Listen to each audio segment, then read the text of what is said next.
Hey guys, welcome back to my blog. कैसे हो आप सब? आई होप आप सब अच्छे होंगे। मैं भी अच्छी हूँ। तो जैसे कि आप सबको पता है कि मैं तैयारी कर रही हूँ एसएससी सीजीएल की। और आज मैं अपने मैथ लगाया मैंने।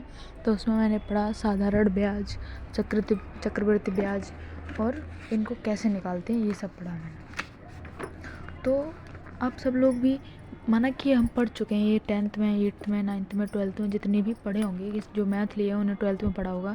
और जिनने मैथ नहीं लिया वो 10th तक तो पढ़े ही होंगे ये सब। तो मैंने तो मैथ नहीं लिया था, मैं बायोलॉजी से ली हूँ।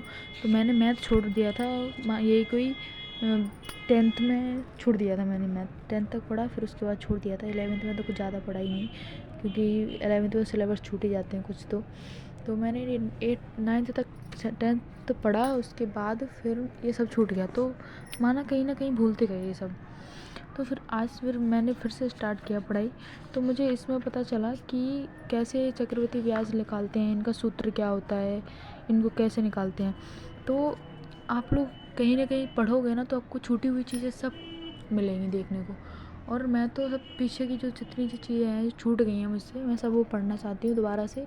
वो सब रिपीट करना चाहती हूँ, जिससे कभी मुझे आगे ज़रूरत पड़े तो मैं वो सवाल कर सकूँ। और छोटी छोटी चीज़ें आ जाती हैं जिन्हें अपन इग्नोर कर देते हैं कि छोटी चीज़ है, इसको क्या पढ़ना, वही चीज़ ज़्यादातर आ जाती है। मैं तो वही सब रिपीट कर रही हूँ जो पहले छोड़ चुकी हूँ, जो चीज़ अब मुझे नहीं आती है। 8th 9th 12th ये सब पढ़ा है, वो सब वापस से पढ़ती हूँ। और वो सब चीज़ें हैं मैंने बुक है मैथ की, उसमें सब पढ़ा। मॉडल प्रैक्टिस सेट है जिसमें सब कुछ है, रीजनिंग भी है, मैथ भी है, सब कुछ है उसमें। तो मैं वही पढ़ रही थी।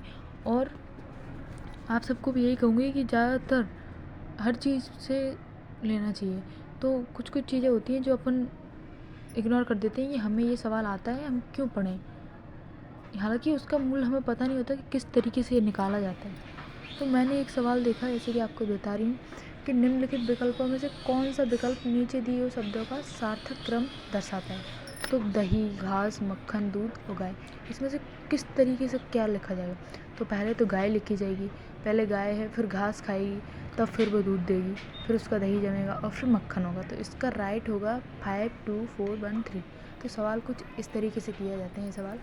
तो आप लोग भी इसे ही पढ़ते रहो और मैं भी ऐसे पढ़ती हूँ। Thank you for watching, to be continue and bye bye.